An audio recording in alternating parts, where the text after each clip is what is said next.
hope you are doing well. And we have another question to do. And the question says that the four pendulums shown has been cut from the same uniform sheet of board. Okay, so it is saying that the thickness of this material is same.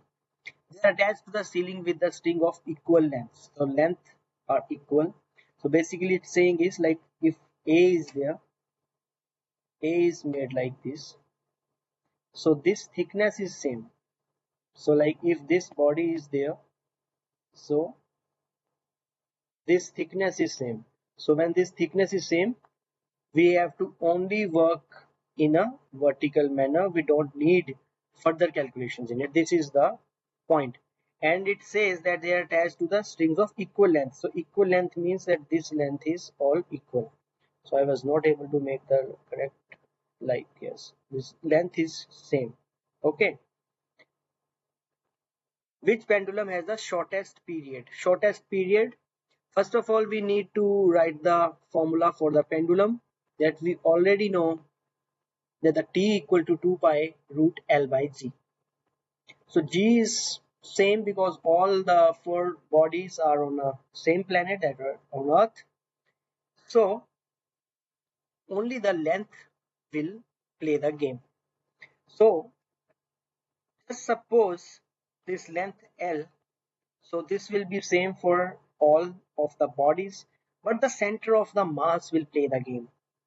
So center of the mass, suppose this body has a length of capital L, so this length will be L by 2. So in this case also the center of mass will lie there and this length will become L by 2.